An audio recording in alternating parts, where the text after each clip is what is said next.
దమ్ బిర్యానీ అంటే మీలో ఎంతమందికి ఇష్టం? నాకైతే చాలా ఇష్టం అండి. చాలా బాగుంటుంది కదా! మరి ఎలా చేసుకోవాలో చూసేద్దామా? ఫస్ట్ అయితే ఇలా చికెన్ తీసుకొని మంచిగా వాష్ చేసుకొని అల్లం వెల్లుల్లి పేస్ట్, సాల్ట్, పసుపు, కారం వేసుకొని నెక్స్ట్ పెరుగు వేసుకోవాలండి. వేసుకొని మంచిగా ఇలాగా కలిపేసుకొని ఒక హాఫ్ అన్ అవర్ అయితే మ్యారినేట్ చేసుకోవాలి.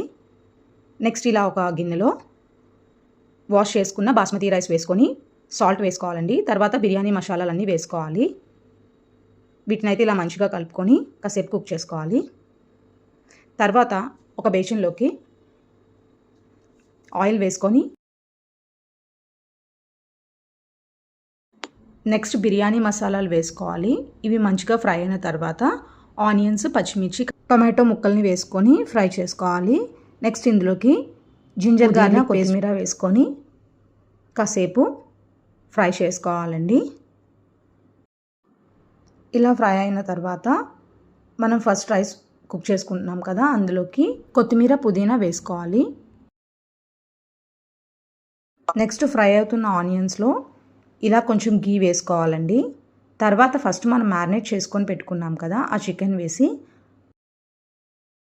కాసేపు చికెన్ని బాయిల్ అవ్వనివ్వాలండి.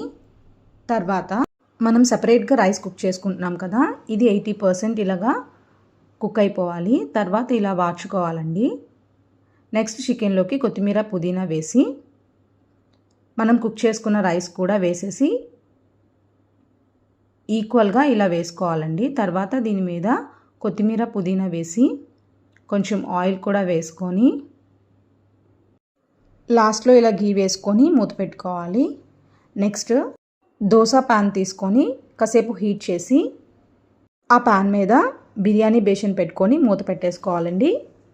ఇలా ఒక 7 minutes కుక్ అయిన తర్వాత లాస్ట్లో లెమన్ వేసుకొని సర్వ్ చేసుకోవడమే. వీడియో నచ్చితే సబ్స్క్రైబ్.